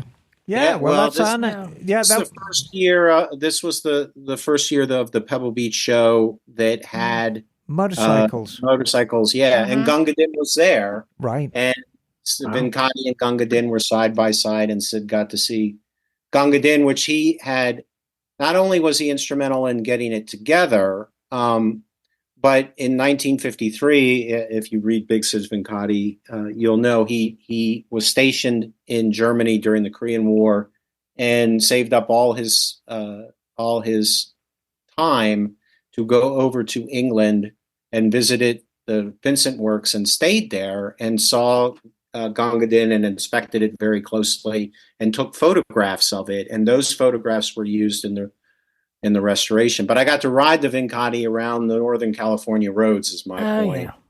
And yeah, after we're that, pretty spoiled. Yeah, you're ruined after that. ruined, I tell you. So we need to move on because we've got a thank you so much. Yeah. Thank you so much for coming on and sharing the story of your dad, but more so, I celebrate the children's book. And again, how many degrees did it take to write a children's book? Is it 3? How many? It is less. It is a -1. Great answer. Right. I overcame those degrees in order to write it. There you go. Matthew, feel free to hang out till the end of the show if you want. You're on the East Coast, so I guess it's getting quite late, but not past your bedtime, I hope. Yeah. Should we do some? Well, know what? Let's let him go. Thank you very much for joining us. Again, I'll put a link in the show notes, and hopefully, we'll get some of those books sold and get you to off of the demo run. Oh yeah, and onto a real run. We're going to get you on. Let's get it to 0, and hopefully that you got one sold right here. I'm buying it. Reach out to me. Already did. Right. You realize this is the stack right here. I'm giving you number 95 if you follow up. Cool. Very good. All right. My email's already in. All right. My greatest regret with this whole thing, we're not going to be able to talk to we'll get to that.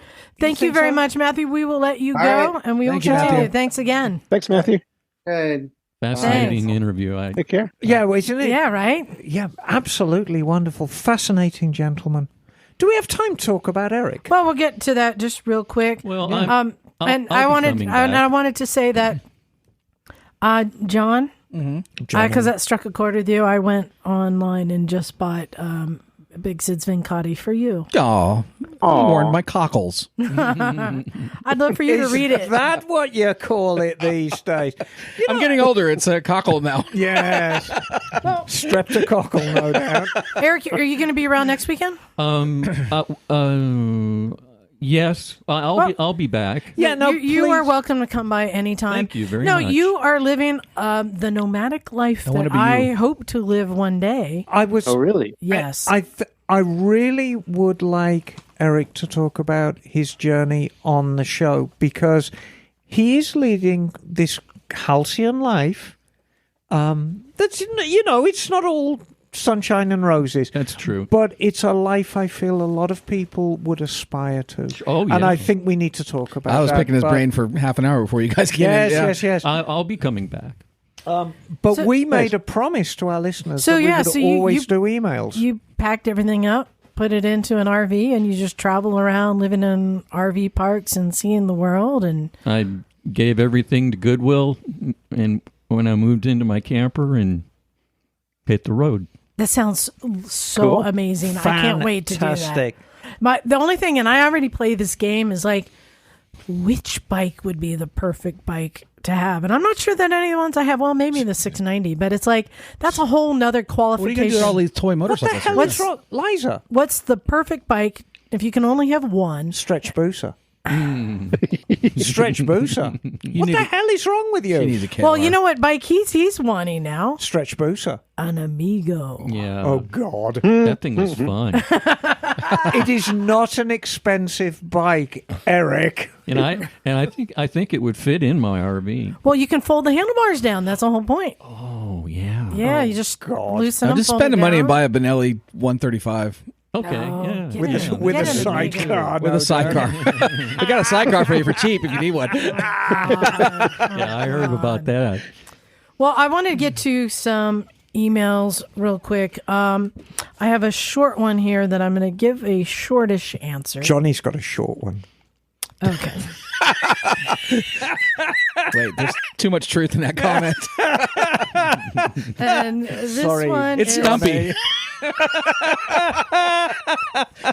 Sorry. Sorry. This one is from Michael D. He says Michael Day.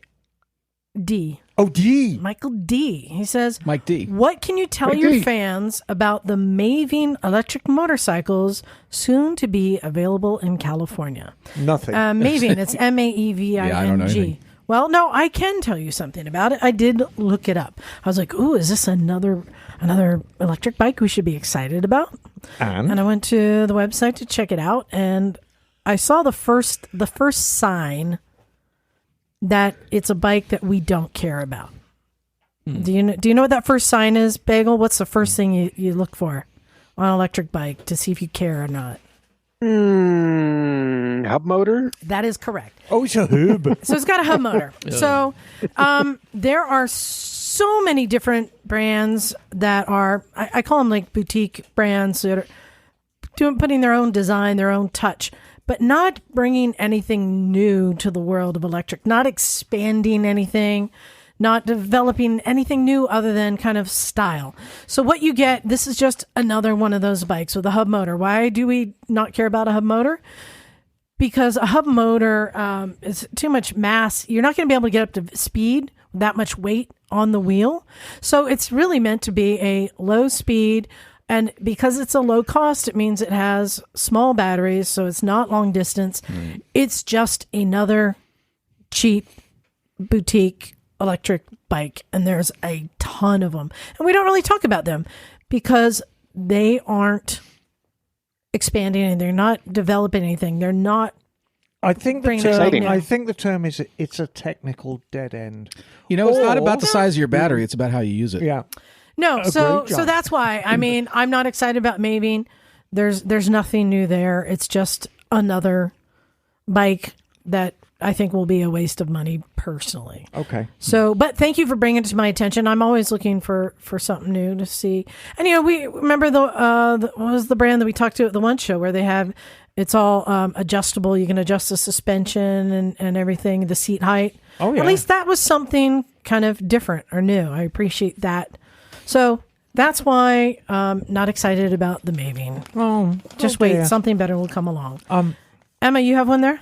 I've actually got two, but I'm going to read the one that's far more important. Yes. Because it deals with relationships. Okay. It's from Mike Williams. Hey, Mike. Hey, Mike. Hi, Miss Emma. It's to me. Oh. I take I my want to high back. Yes, I want to thank you for making our family's most recent cross-country trip so enjoyable. Yeah. With one minor exception. Oh, yeah. Last weekend, my wife and I drove from Missouri to Colorado for the Motorcycle Relief Project's annual fundraising dinner. It is a 14-hour journey, so she and I tag-teamed the driving. When it was my turn behind the wheel, she turned on an episode of Motorcycles and Misfits and laid back to take a nap. She said, I just find Miss Emma's voice so comforting, and immediately went to sleep for the next 100 miles. I put a You put lot me of to sleep, yeah, I oh. know I put you to sleep. However, she did wake up just in time to hear you refer to scooters as death traps. She turned to me and asked, why is she so mean to Bagel? As a scooter rider herself, she takes those comments personally, but has decided that because of the melodious nature of your comforting voice, she's to continue sleeping through everything you say. Oh no! Thanks again to you and the rest of the Misfits for all the wisdom, laughter, and insight you bring to the podcast and motorcycle community. Happy riding, Mike. So, would you really like to know the reason I'm so mean to Bagel? Oh, sure. Let's hear it. Well, it's because I'm Gingers have no souls. No, I'm secretly in love with Bagel, but it could was gonna never. say. It could never be. And do you know Did you why? did you dip Look at his him smiling Did you and- dip his pigtail in the ink well? No. Do you know why? Why? He's smiling and blushing. How cute. Do you know why? Because you like a little furry Look, he's gone thing. bright red. Yeah. He's gone bright red because he's a ginger. He's a ginger. Yeah. And I true. only kiss gingers for 25 cents. No, actually, I'm not mean to you, Bagel, am I, darling? And No, just the scooters. Yeah, well, and actually, I've got to be honest with you. And I'm going to say it publicly. 2024, I'm going to buy a scooter. No. What? Ooh. No, We had this argument today, and you said you wouldn't. no, 2024, I'm going to buy a scooter. It A may, Bergman? No, it may be a Fuji Rabbit. Ooh, nice. Well, consult with me, please. Yeah, no, I will.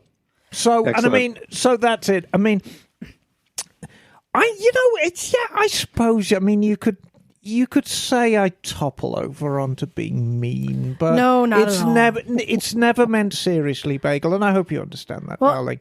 I think yes, you're just the I know. cat's meow, and even though you choose to ride these things, which are superb in every way, I think so. yes, there you are. Then you see, I was going to say, I'm less impressed with your ability to put people to sleep and more impressed with your ability to fall asleep anywhere. Yeah, that's pretty epic. Yeah. it's a very, very fine line between. And you sleep like the dead. Like, we have to go up and poke you because sometimes it's like, oh, crap, did she die? Like, you Well, no, are I mean, out. You gotta and make you sure look you're still breathing and dead. stuff. There's a very fine line between going to sleep and losing consciousness, and I kind of, I'm right on that line. Do you want me to do the other one Nope, quite quickly? Nope, we got John's got one. All right, Johnny, Okay, this is from Stephen Floyd. Hey, Steven. Stephen and Floyd, or Steve N. Floyd? Wow. No, it's just Steve and Floyd. okay. Stephen Floyd, It's too much for my brain right now. Bert and Ernie. Hey, Misfits. My 99 speed triple speedo is off by 20%, I'd say. Says I'm going a lot wow. faster than I really am. My 04 Sprint is dead on thanks to a speedo healer, which Interesting. Miss Emma helped me figure out with my mysterious black box under my seat. Yes. Love the podcast. Steve from Oregon. P.S. So sad to hear you guys won't be at the One Moto Show. Yeah, I know we're doing. And do you know why we're not going to be at the One Motor Show? Because it's our rally. So, wait, his 99 speed triple speedo is off by 20%. Yes. They're lot. lying. We're being lied to. No, I tell you. it's very common for Triumph Speedos to be That's off. crazy. I know. Don't Yeah, my trust your Tiger's off by Speedo. 5 miles an hour. Yeah. Wow. Bagel, you have one there to read? I do. I have an email from Austin D. Krause. Yeah. Hey, Austin. Austin writes, "You misfits, greeting from Portland, Oregon. Oh, Portland. As I was typing this, I was listening to your podcast, and I wasn't quite sure if my email would reach you. Is this the Then I Oregon heard- accent? I guess. Then I heard Liza clarify that all forms of communication go Yes. through her. Yes. Perfect timing for guidance on how to contact you folks. Yes, they all come to me, including the ones that people send a copy through Except each one. Instagram, which comes to me. Yeah.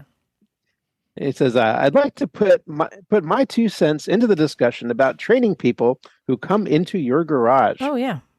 If you've ever been to a Train the Trainer course, either in the military or a corporate structured training, you're taught that everyone learns differently. If you've ever been fortunate enough to train, guide, or mentor someone, you've experienced the fact that people have varying needs. Some folks need to see the task accomplished first. Mhm. Some need to be handed the tools and be walked through it. Some need to struggle with the incorrect tools or with no guidance. Some just need to read the manual or the how-to YouTube video. There is no objective correct or incorrect way to teach a population of people on how to complete a task. It's about the individual. In a privately owned garage where time and resources, in this context, resources being the people who work there, are at a premium, I'm sure everyone there is doing their best. If they weren't, you wouldn't be as successful in what you do as you are. Tra-la-la. Yeah, I was going to say, if we're being paid for what we're doing, I think we'd have to cater to people more. But since it's free. Right. Yeah, no. Yes. So, yeah, he's on track. Right, he is. Yeah, so anyway, sorry. Carry on, Bagel, darling. And he says, Sweetie. all of the, You the handsome training- fellow, you. Cut Oh, it. thank you, Miss Emma. You purveyor of Italian exotica, you. Yes, I am. Carry on, darling.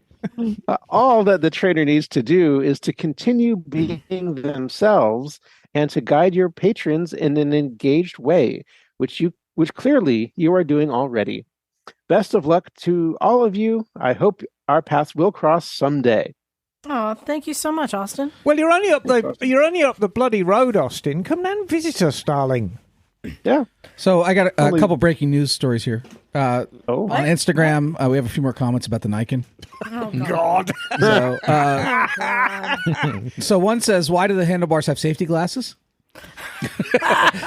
Another one says, "Good Lord, that Nikon is really an abomination." Another one says, "That Nikon looks great, rather Transformer looking." Liza. Yeah, I'm going to stick with it is an abomination. Breaking news. Emma, before you go to yours, I have a short one. Yes, and I need you to try to give a short answer. Johnny's got a short one. Were you watching me pee earlier? So this one is from Rami, and he says, "Hey, I love your podcast and wanted to know if there is a motorcycle mechanics school nearby in the Santa Cruz or San Jose area." And I responded to him because I was like, yeah, that's a good question. I don't think there is. I mean, there any in the West Coast? I only knew about MMI, Right. which is like the official. There's like And they're over now, right? Are they still around? no, isn't there one in Arizona and think one the in Daytona one Florida or closed. something? Yeah. One in Florida. I was going to go Yeah, to it. which I mean, yeah, I looked into it. That's where like a lot of mechanics go, but that's not the only path to become a mechanic. Well, no, that's true. And so, but I don't know if there's junior colleges and that's acceptable, or if it's better to just start out Start with sweeping a lawnmowers? shop and become No, you know, an assistant. No, I think those days are over. I think, and I mean, I'm sort of out of touch. I've got to be honest with you, because I've been in the industry for so fucking long. You know, it was a different ball game in the 70s. Yeah. But I think you need a good grounding. Now, look, I'm going to be absolutely straight. If you want to be a wrench, you need to be strong in math and you need to be strong in physics, because you need to know the physical properties of things and how things actually work, and you need to know about angles and all shit like that. And you need to be strong in math, because if you're doing shims, you need to be able to figure out in your head what's the valve clearance, what's the size of the shim that's in it, what is the size of shim you need to put in for the target. You need to be able to read off degrees on a degree wheel to set your timing. You need to know a percentage for a percentage advance, and you need to know percentages for valve overlap. You need to know about how to calculate the diameter of a circle. Why? Bore and stroke, darling. You need to know how big an engine is. You've got to work out your squish, especially if you're working on a two-stroke. Oh, yeah. So you And need I'm to be gonna- strong in math, you need to be strong in physics, and I find you need to be strong in English so you can insult your customers without them realizing. So yeah, and Yeah. I Eric, you were going to say something? I was gonna say, so I just Googled motorcycle mechanic schools in Yes. California, and there's Fremont. one in Glendora. There's Los Angeles Trade Tech. There's City College of San Francisco, There you go. Sacramento City College, and those are it. Okay. So here in California, it looks like there's not a lot, and but a degree from like a city college. Yeah, is no, that that's a taken good seriously start. in the No. industry? So when you go into a dealership, because you're not going to get taken on by an independent, your best bet is get some kind of qualification so you have a yardstick to show, yes, I'm serious about this. Yes, I am capable of serious thought. And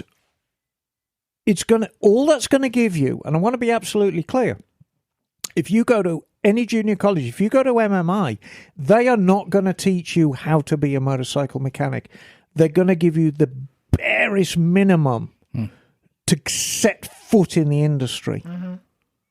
And then you go into a dealership and you sweep the floor and you clean the crapper and you do all the jobs that I have to do because Mototown is my own business.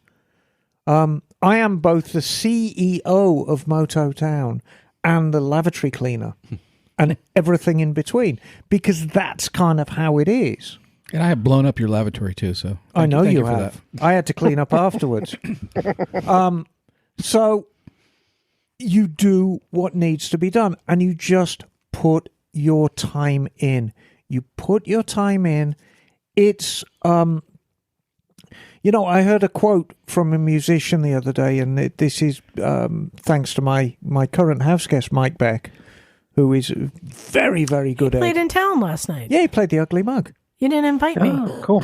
It was public knowledge. Have you been listening to K-Pig? I didn't go. Oh. Well, there you are then. But we were listening to a musician, and if you want to be good at anything, and I mean really good at something, it's an endurance competition. It's at 10,000 hours. It's an endurance, and that applies to life. Yep. I am a good mechanic, and I can say that hand on heart because for the past 45 years, I have got my sorry ass out of bed and I've dragged myself to work and I've picked up my wrenches, and that's what it takes. No shortcuts. And just put your time in and pay your dues. And that's it. And that's how it's going to be. And if you can do that and you commit to that, you're going to be a great tech. But you've got to have something to start with. Because people, if you just walk into this and say, hey, I want a job, you know, they don't know you. Well, that's why you start sweeping floors. But it sounds like you have to go get a certificate Well, you know, first. you need to be capable of serious thought because you've got people's lives in your hands. Yeah. If you fuck up the brakes on a Ford Taurus, well, somebody's going to have a little bump. You know, if you screw up the brakes on a Connie 1400, you could kill somebody. It's true. You could kill somebody by messing up the brakes on a Rebel 250. On any bike. Yeah, there you go. Exactly. You got one more to read? Oui. All right, let's finish this out. Oh, she's lost it. She's found it. Oh, she's down. She's out. It was on the floor. This is from John Fur. Hey, John. Hey, John. Hello, Misfits. Johnny Pow here. It's Johnny Pow. I like that. Hey, Johnny Bill. I'm really looking forward to being in attendance on the 2024 Dolomites Training Tour, Yeah. experiencing some of the best motorcycling roads in the world, which I agree with, and also hanging out with world-class group of people, I'm sure. I don't disagree with that. My question is, what to wear for riding on this trip? Well, sparkly blue cocktail dress and pumps. It's my understanding you guys eat very well, so you want something with an expanding spandex. belt line. Yes, right? expanding belt line is also Yep. good. No, let's have a look. See what he's got. I own some Climb ADV type mesh pants and a jacket and big adventure boots with a worn on my BDR and other adventure trips. It's really well made and the mesh makes sense for hot climates, but to be honest, I do not like the way it fits. It feels super bulky, heavy, and doesn't fit particularly well. I'm a tall person, and even though I get the tall versions, it's sometimes too wide. It's just a drag to wear. When I rode the Scooter Cannonball this year, I tried something. Did you do the Scooter Cannonball this year, Handsome? Did you, For darling? me, no. I have not done it since 2018. My cannonball days are over. Oh, Oh, that's sad. wow. Well, perhaps if you did the cannonball a bit more, I might put out a bit more for you. Promises. Am I actually being nice to Bagel or being mean to him? I don't know. You're making him blush again. Look, oh God, oh my God, you look like a cooked lobster, darling. When I rode the Scooter Cannonball this year, I tried something different and went with riding jeans, which had some hip and knee armor. Although honestly not very much, and a lightweight riding shirt, which was also lightly armored and felt like a thin jacket, some more like a shirt. Also, I wore over-the-ankle riding boots instead of huge adventure boots. Anyway, I feel like my Klein stuff is overkill, and the other stuff might not be protection on this trip. I don't know what the temperatures are like, so maybe Miss Emma can weigh on what she might be recommending for riding kit. Should I get track day type race leathers or some kind of waterproof sport touring gear? Very good question, Johnny Pow. I'll give you a rundown of what the weather's going to be like. It is going to be across the board. We're at a very high elevation. We are high summer, so the temperatures are mild. A couple of times when riding through Austria on the way, it has been a heat wave. I mean, I have become one with my leather pants. It has been that hot. But it's rare. Generally, it's very seasonable. Is it going to rain? Hell yeah, you'd better believe it's going to rain.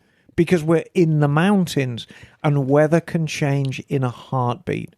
My advice to you is comfort is key. Get, long distance type of riding jacket, maybe with some armor, similar kind of pants. I like boots with ankle protection. They don't have to be up to the knee boots. As long as they've got ankle protection, ankle boots are fine. Sport riding boot, full face helmet is a must. Half face helmets are outlawed in Europe, and the last thing you want to do is be pulled over and say your helmet's not legal. I'm just going to add, anytime you're traveling, dress for all the things, and there is touring, like sport touring or all-weather touring gear that has a lot of good vents to open up. Right. But also you can add layers. And I was going to even say, like, when you go to cycle gear, even like the Built or Sedici, which is kind of the cheap stuff. It's fine. It's perfectly fine for this. So what I'm going to wear, which is maybe a good example, I wear my leather pants because they give good abrasion protection if I go down, but they've also got armor for my knees and hips. I wear my, famous yellow and black leather jacket, which has also got armor. It's very, very heavy duty. I wear my full face helmet, gloves. I wear very, very cheap Sedici boots. And all the German riders do the same thing when it rains. They have these ridiculous high-vis, I call them monkey suits. It's a one-piece rain suit that you pull on over the top. And they're absolutely fantastic. And the cheapest chips, I think I paid €30 for mine. The thing to remember, when you're on one of the training tours, when we land in Munich and we go to the Hotel Koenigsegg, 3 doors down, there is the German equivalent of cycle gear. Yeah. And you can get anything you want in there. You can get helmets in there. You can get wet weather gear. You can get this fantastic spray to spray your boots and gloves. And it smells like hell, but it makes them waterproof. So just get my advice to you. Comfort is key because, number one, we're going to be riding down the Autobahn at probably 200 kilometers an hour, but we're also going to be going through mountain passes and you're going to be working the bike. It's not a walk in the park. You are working that bike. And if you're uncomfortable, it's going to be miserable. So get gear now, break it in, be comfortable, make sure you're protected. I'm very, very proud to say nobody has really gone down. There's plenty of people who always drop their bikes on these tours, but nobody's really wrecked. But dress for the wreck, but make sure it's comfortable. And as far as wet weather gear, don't worry about it. Save it till you get over there. Get one of these high-vis suits and a bottle of waterproof spray. You'll be absolutely golden. But remember the full face. No half-face helmets. And you know yourself, Liza, I spend my life in a half-face helmet. Yeah. I have to leave it behind and take a full face with me, and I wear that ridiculous black Simpson that makes me look like Darth Vader. There you go. We got through all the emails. Well, and don't forget the blue cocktail dress. Eric, what'd you think? Is it everything you were hoping it would be? Even more. Oh. You get to hang out of the garage.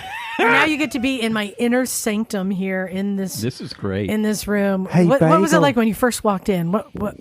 Oh, in the room here? Yeah, in the room here. Oh, overwhelming. Yeah. I mean, it's intense. But it's very cool. There's a lot of toys. It is cool. A lot of toys. Hey, Bagel, was it good for you too, darling? It was really good for me. Wow. He's blushing again. There we go. Look at him. You two are cute. Lobster Thermidor. So, Emma, you're not here next week. Is that correct? You know what? Actually, the party is cancelled. So guess what? What? I'm going to show up just for the spite of it. I was actually scheduled for my English friends to go to the Jameson Motorcycle Museum Christmas party. However, they have rescheduled it to be a New Year's party. So I am actually free next Sunday. However, yes. Okay. No, however. There is no however, okay, got it. I shall maybe be here. All right, cool. Well, we'll talk more about it. So thank you for joining us. Yeah, it was great having you here. Eric, Please nice come having you back, around. Eric. I'm very, very sorry we didn't get to tell it's your fine. story, It's but fine. I feel it's something we can talk about another time, and it gives you a great excuse to come back and visit us. Exactly. I enjoyed the interview. I didn't know any of that. Yeah. Quite an interesting story. But yeah, I'm glad there's another book out. Who are you going to give it to? Or are you going to read it to your wife? I'm going to read it to my wife and my puppy. How is Missy doing? She's Very great. She's very thin. She is very thin. You know what else is thin? My patience with you, Emma. Let's get out of here. Blimey! But first, I have to say thank you to everyone for sticking with us and listening. And I showed John. I gave him a little sneak peek. I've been working on next year's T-shirt. Johnny's you got like a it so little far? What I've sneak come up peek. with? It was great. Yeah. It's pretty cool. So thank you especially to our Patreon. Oh, we had a new Patreon subscriber. Wait, I have a news alert. Oh God. Gosh, spoiler alert. She got the Niken. I feel like it should come with a band of futuristic ninjas you get to fight. Your ninja is a hit. Oh my word. I wanted to give a big thanks to Kyle Wilkinson. Thanks, Kyle who came Wilkinson. in at our highest level on Patreon. Oh, wow. Yeah, that's so nice of you. Thank you so much. Well, Kyle, take a bow, dear boy, because it is contributions like yours that keep us on the air. Without Patreon subscribers, we really couldn't exist in the form that we're at. So thank you, really. Thank every one of you. Yeah, exactly. Especially you, handsome. I do what I can. All right. How come I got a little dick and you're handsome? How did that happen? All right. It's just one of those things that we have to bear, Johnny. It's my ginger mystique. What can I say? Just a reminder to all of our Patreon subscribers, come spring, I'm working on the design now, but come spring, anyone at $5 or more is going to get a limited edition T-shirt. I do this every year, a new shirt. And so, I'm working on something pretty Every year, it's a great design. So, I mean, there's no shoddiness here. So, yeah, we appreciate you so much, and that's how we give back. You get a T-shirt every year. So you can go to motorcyclesandmisfits.com, find the links to everything there. No shirts for sale right now because they're all gone. But Except at Zazzle. you can go to Zazzle, and you'll find links there. You'll find get an links Emma's on Army shirt there. Patreon. Yes, and a mug, all the things. So big thanks to everybody. Yes, you can get a shirt with me in bed with the Yamaha. Yes, you can. Motorcycles. I wish and it was Misfits. Bagel. And you can email us at Maybe we motorcycles should make one. and misfits at gmail.com. Bagel's Or you about can to jump go in his car and come down here. or you can go through the website. So thank you, everyone. I think we're ready to get out of here. Thanks, everyone. This is Liza. Stumpy John. Emma, darling, Eric. Bagel. And we are out of here. what a handsome Cool. Cool.